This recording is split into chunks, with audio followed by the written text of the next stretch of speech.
அன்புக்குரியவர்களே, அருள்தாரும் இயேசுவே நிகழ்ச்சியின் மூலமாக மீண்டும் உங்களை சந்திப்பதிலே மகிழ்ச்சி அடைகிறேன். சீராக்கின் ஞானம் அதிகாரம் 31 இறை வார்த்தை 29 31 முடிய. அளவுக்கு மீறி அருந்தப்படும் திராட்சை ரசம் சினத்தையும் பூசலையும் தூண்டிவிடுகிறது, மனக்கசப்பையும் விளைவிக்கிறது. அறிவிலைகள் தங்களுக்கு கேடு விளைவிக்கும்படி குடிவெறி அவற்றின் சீற்றத்தை தூண்டிவிடுகிறது, அவர்களின் வலிமையை குறைக்கிறது, அவர்கள் காயப்பட நேரிடுகிறது. திராட்சை ரசம் பரிமாறப்படும் விருந்தில் உனக்கு அடுத்திருப்பவரை கடிந்து கொள்ளாதே. அன்புக்குரியவர்களே, ஆசீர்வதிக்கப்பட்ட வாழ்விற்கு தடையாக இருக்கக்கூடிய காரணிகள் என்னும் தலைப்பிலே இன்றைய நாளிலே நாம் சிந்திக்க இருக்கிறோம். ஆசீர்வதிக்கப்பட்ட வாழ்வு என்றால் நல்ல மகிழ்ச்சியோடு, உடல் நலத்தோடு, முன் உதாரணமான தலைமைத்துவத்தோடு வாழக்கூடிய வாழ்வுதான் ஆசீர்வதிக்கப்பட்ட வாழ்வு.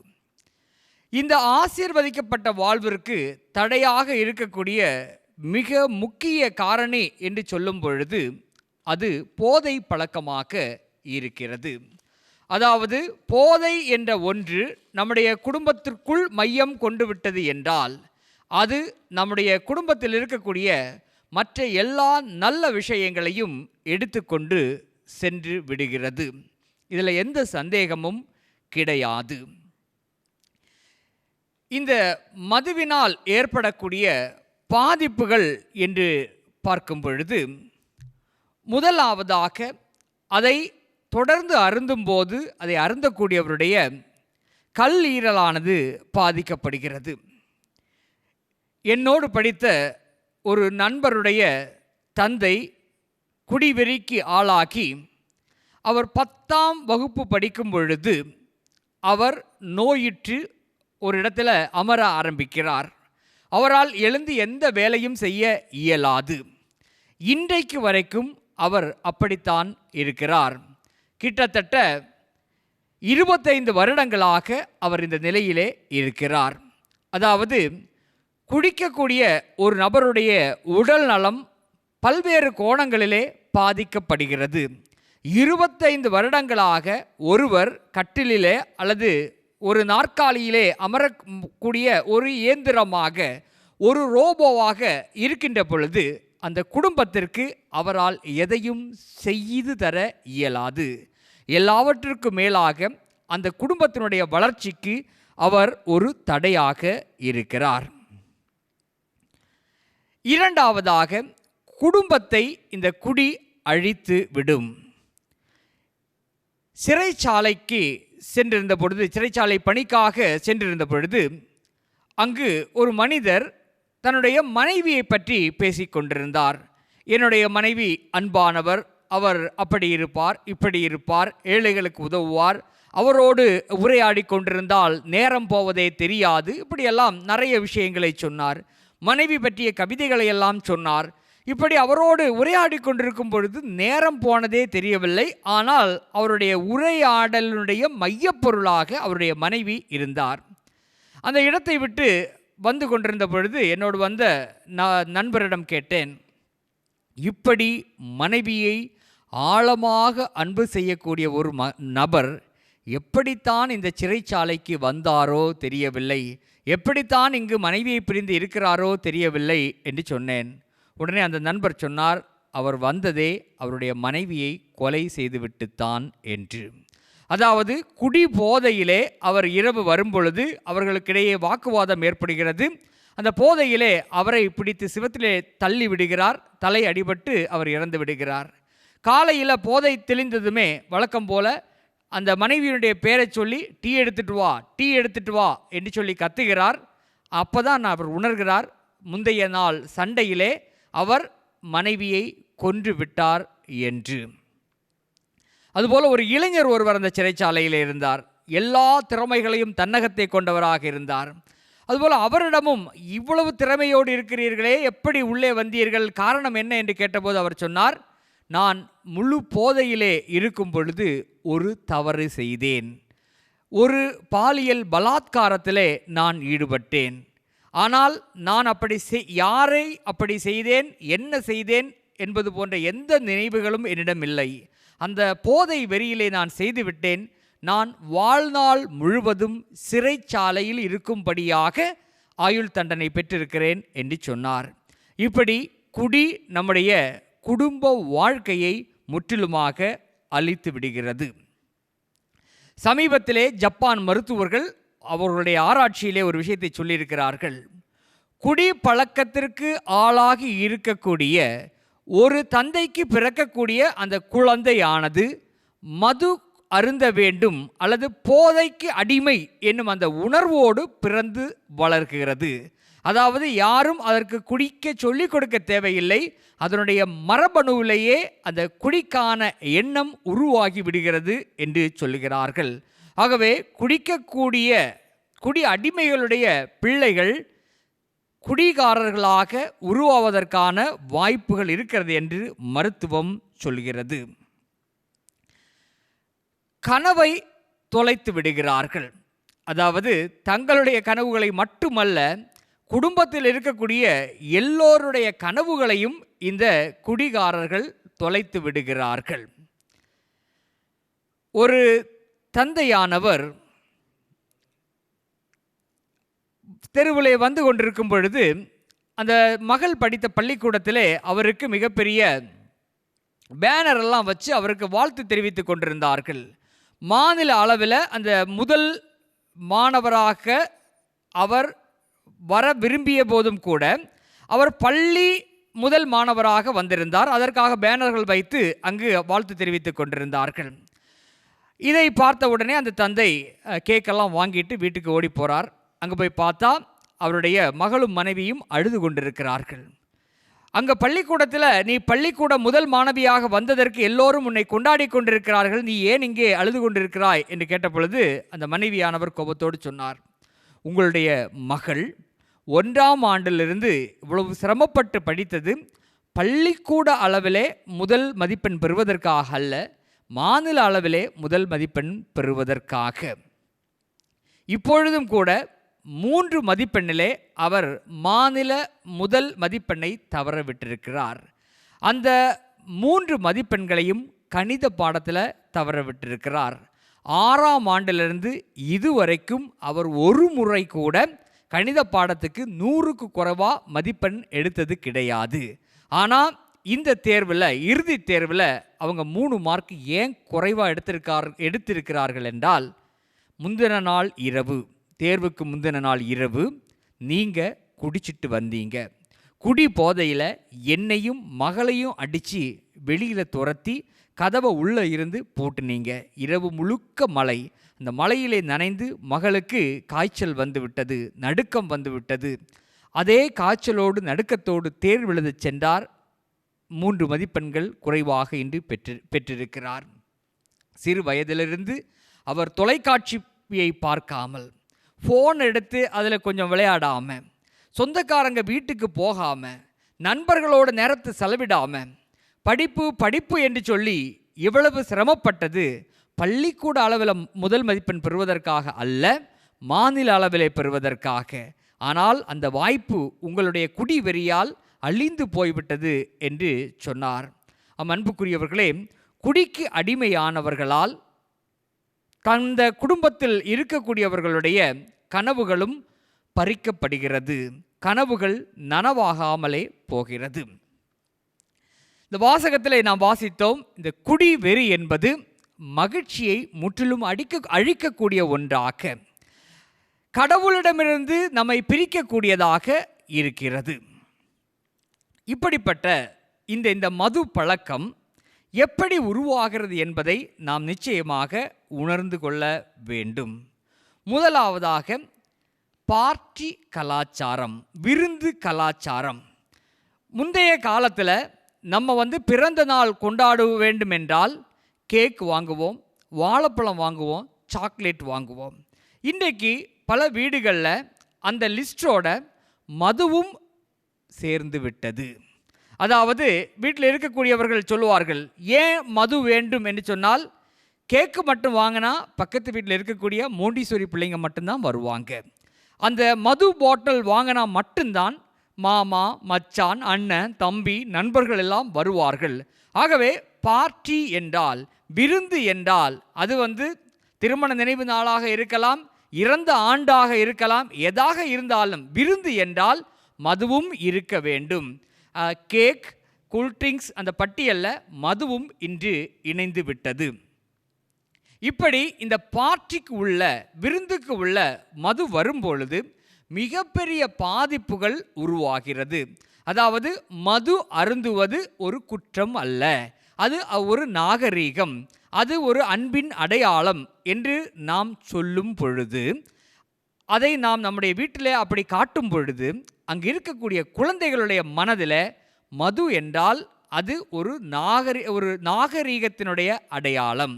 எப்படி இன்றைக்கு தொலைபேசி ஒரு அத்தியாவசியமான ஒன்றாக மாறி இருக்கிறதோ, அதே போல மதுவும் அத்தியாவசியமான ஒன்று என்று அந்த குழந்தையினுடைய இதயத்திலே அதிகமாக ஆழமாக பதிந்து விடுகிறது.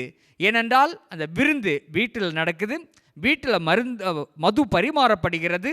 அந்த மதுவை தனக்கு நெருக்கமான அப்பா, பெரியப்பா, சித்தப்பா, தாத்தா என்று எடுக்கும் பொழுது மது என்பது ஒரு நல்ல பொருள், அது தேவையான ஒன்று என்பது அந்த குழந்தையினுடைய இதயத்திலே பதிந்து விடுகிறது. கவலை மறக்க, இன்னைக்கு நிறைய பேர் இந்த மதுவை கவலையை மறப்பதற்காக நாங்கள் குடிக்கிறோம் என்று சொல்லி குடிக்கிறார்கள், அல்லது உடல் வலியை நீக்குவதற்காக குடிக்கிறோம் என்று சொல்லி குடிக்கிறார்கள். உண்மையிலேயே இந்த மது உடல் வலியை நீக்குமா, கவலையை நீக்குமா? அதாவது இந்த மது உள்ளே போன உடனே நாம் தன்னிலை மறக்கிறோம்.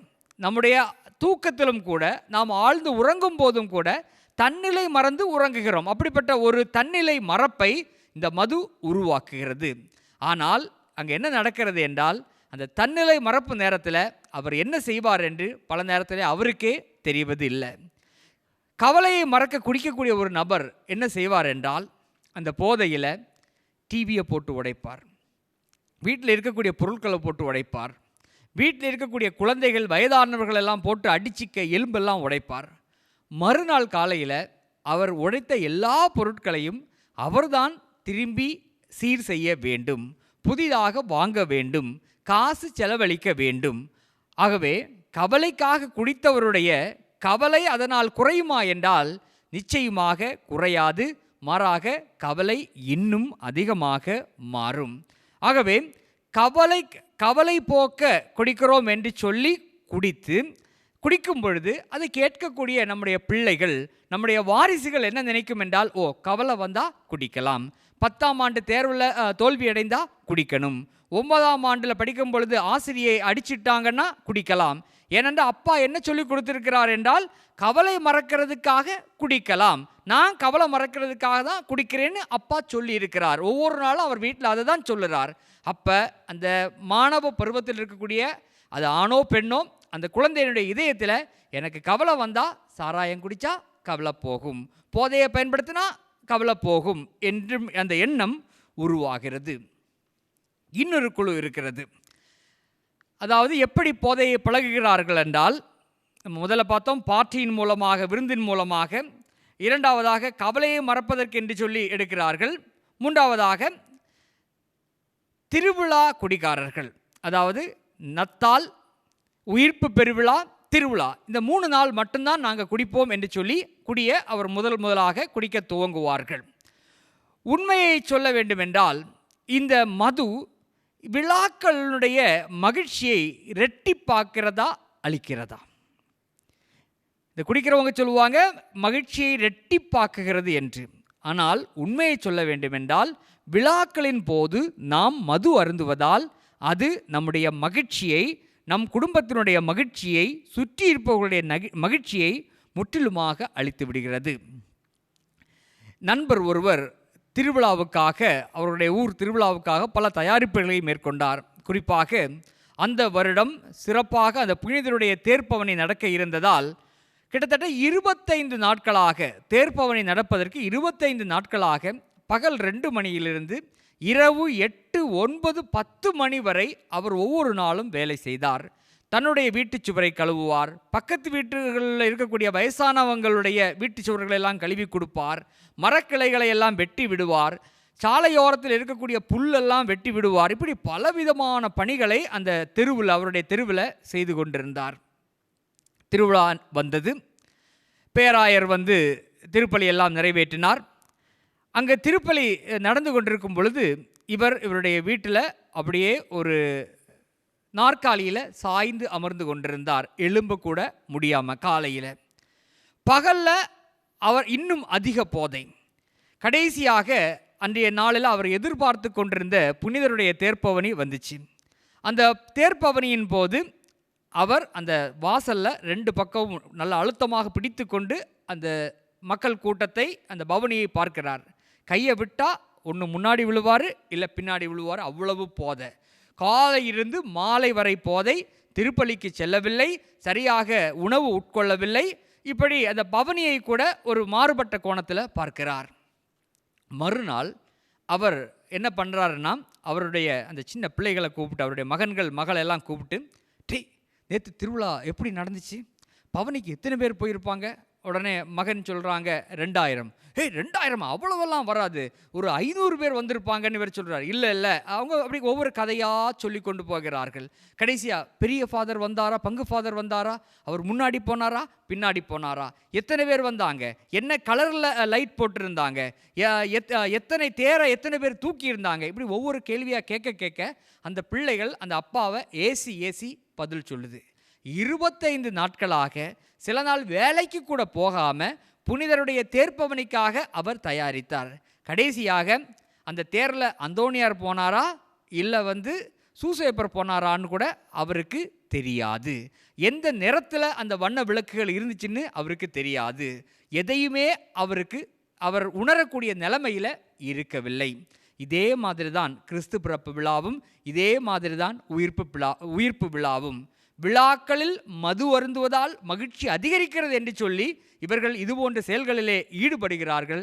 ஆனால் இப்படி குடிக்கிறதுனால நத்தால் அன்னைக்கு வீட்டில் என்ன நடக்குது, பிள்ளைகள் எப்படி சந்தோஷமாக இருக்கிறார்கள், எப்படி மகிழ்ச்சியை வெளிப்படுத்துகிறார்கள், அவருடைய புத்தாடைகள் எப்படி இருக்கிறது, ஆலயத்தில் உள்ள ஒளி விளக்குகள் எப்படி இருந்துச்சுது, ஆலயத்தில் நத்தால் அன்னைக்கு மறையுறை எப்படி இருந்துச்சுது, இதெல்லாம் தியானிப்பதற்கோ ரசிப்பதற்கோ நமக்கு அங்கே வாய்ப்பு இல்லை. ஏனென்றால் நாம் அந்த மது நினைப்பிலே அல்லது அந்த மதுவினுடைய போதையிலே இருப்பதால் இந்த விஷயங்கள் எதுவுமே நம்முடைய கண்ணுக்கு படாது. குடிக்கு அழைத்து செல்லக்கூடிய இன்னொரு முக்கியமான விஷயம் நண்பர்கள். அதாவது இன்னைக்கு நிறைய பேர் குடிகாரர்களாக இருக்கிறாங்கன்னா இந்த நண்பர்களால். நண்பர்கள் சொல்லுவாங்க, நான் உன் நண்பன்னா நீ எங்கூட இதை குடிக்கணும். எந்த நண்பனும் அழிவுக்கு அழைத்து செல்ல மாட்டான். அதை தாண்டி ஒருத்தன் அழிவுக்கு அழைத்து செல்கிறான் என்றால் அவன் நண்பனே கிடையாது. நண்பனுக்காக, என் நண்பனுக்காக என்று சொல்லி தொடங்குகிறவர்கள் ஒரு கட்டத்தில் நண்பன் தொடங்கின இடத்துல தான் இருப்பான். இவர்கள் முழு நேர குடிகாரர்களாக மாறி வாழ்க்கையில் எல்லாவற்றையும் இழந்தவர்களாக மாறிவிடுவார்கள். அன்புக்குரியவர்களே, இந்த போதை என்ற ஒன்று குடும்பத்திற்கு உள்ள நுழைந்தால், ஒரு மனிதன் மூலமாக, அது மகன் மூலமாகவோ இல்லை அப்பா மூலமாகவோ யார் மூலமாகவோ அது ஒரு வீட்டுக்குள்ள நுழைந்தால் அது அந்த குடும்பத்தினுடைய அழிவின் துவக்கமாக மாறும். இந்த மதுவை பயன்படுத்துவர்கள்ட்ட கேட்டாச்சுன்னா அவங்க அழகாக சொல்லுவாங்க, உடல் நலம் சரியாக, கவலையை மறக்க, உடல் வலி போக்க, இதுக்கெல்லாம் இந்த மது பயன்படுகிறது என்று சொல்வார்கள். ஆனால் நம்ம எல்லாருக்குமே தெரியும் அது எதற்கும் அந்த மது பயன்படாது. மதுவை குடித்தா கவலை போகாதுன்னு தெரியும். ஆனால் இந்த வரலாறு தொடக்கம் முதல், இந்த உலகம் உருவான காலம் முதல் மது என்பது ஒரு நல்லது போன்ற ஒரு மாயையை இந்த உலகத்தில் உருவாக்கி வைத்திருக்கிறார்கள். மதுவால் அல்லது போதையால் எந்த நல்லதும் நடக்க வாய்ப்பே இல்லை என்று ஒவ்வொருவருக்கும் தெரியும். ஆனால் அது நல்லது, மது சரியானது, அது நாகரிகத்தினுடைய ஒரு அடையாளம் என்பது போன்ற ஒரு மாயையை இந்த உலகத்தில் உருவாக்கி வச்சிருக்கிறோம். அதற்கு அடுத்த பக்கம், கடவுளை நம்பினால் ஆசீர்வாதம் உண்டு, குடும்ப ஜெபம் செய்தால் குடும்பம் வளரும். கடவுளால் கூடாத காரியம் ஒன்றுமில்லை. ஒருவன் பாதாளத்துக்கு உள்ளே இருந்தாலும், அது வறுமையின் பாதாளமாக இருக்கலாம், திறமை இல்லை என்று சொல்லக்கூடிய பாதாளமாக இருக்கலாம், அவன் ராசி இல்லாதவன் என்று சொல்லக்கூடிய பாதாளமாக இருக்கலாம், தோல்வி பாதாளமாக இருக்கலாம், அதிலிருந்து கடவுள் நிலைத்தால் ஒரு மனிதனை மீட்டு கொண்டு வர முடியும் என்று நம்ம எல்லாருக்குமே தெரியும். ஆனால் அதை நம்ப மாட்டோம், அதை கணக்கெடுக்க மாட்டோம். மதுவால் எதையும் செய்ய முடியாது என்று தெரியும், ஆனால் செய்ய முடியும் என்று நம்பி அதை பயன்படுத்துவோம். கடவுளால் ஜெபத்தால் எல்லாம் கூடும் என்று நமக்கு தெரியும், ஆனால் அதை கணக்கெடுக்கவே மாட்டோம். அதாவது இல்லாத ஒன்று இருப்பதாக இந்த உலகம் நம்புகிறது, இருக்கின்ற ஒன்றை இருக்கிறது என்று இந்த உலகம் நம்ப மறுக்கிறது. ஆகவே இந்த குடி அல்லது போதை நம்முடைய குடும்பங்களை விட்டு அகல வேண்டுமென்றால் முதலாவதாக இந்த கடவுள் பக்தி, தெய்வ பயம் போன்ற பண்புகளை நாம் நம்முடைய இல்லங்களில் உருவாக்க வேண்டும். எப்படி மதுவை பற்றி ஒரு பொய்யான தகவல்களை எல்லாம் நம்பும்படியாக இந்த உலகம் செய்து வைத்திருக்கிறதோ, அதே போல ஜெபம் அல்லது கடவுள் என்பது எவ்வளவு முக்கியமான ஒன்று. அந்த ஜெபத்தால் என்னென்ன நல்ல விஷயங்கள் நடக்க முடியும், கடவுளால் என்னென்ன அற்புதங்கள் செய்ய முடியும் என்பதை நம்முடைய இளம் பிள்ளைகளுக்கு ஊட்டி வளர்க்கும் பொழுது இந்த தவறான சிந்தனைகள் அகன்று போகும். அதாவது ஒரு குடத்தில் இருக்கக்கூடிய அழுக்கான தண்ணீரை நாம் மாற்ற வேண்டுமென்றால் அந்த குடத்திற்குள், அந்த பாத்திரத்திற்குள் நல்ல தண்ணீரை ஊற்ற வேண்டும். இது போன்ற தேவையற்ற சிந்தனைகள், தேவையற்ற பழக்கங்கள் நம்மை விட்டு, நம்முடைய பிள்ளைகளை விட்டு அகல வேண்டுமென்றால், நம்முடைய குடும்பங்களை விட்டு அகல வேண்டுமென்றால் நாம் நல்ல விஷயங்களை, கடவுள் பற்றிய சிந்தனைகளை, ஜெபம் செய்யக்கூடிய பழக்கத்தை, விவிலியம் வாசிக்கக்கூடிய பழக்கத்தை சிறு குழந்தைகளாக இருப்பதிலிருந்து நம்முடைய பிள்ளைகளுக்கு பழக்க வேண்டும். அன்புக்குரியவர்களே, நம்முடைய வாழ்க்கை ஆசீர்வதிக்கப்பட்ட வாழ்க்கையாக இருக்க வேண்டுமென்றால் மது அல்லது போதை நம்முடைய இல்லத்தில் இருக்கக்கூடாது. கடவுள், இறைவார்த்தை, ஜெபம் நம் இல்லத்தில் இருக்க வேண்டும். ஆமேன்.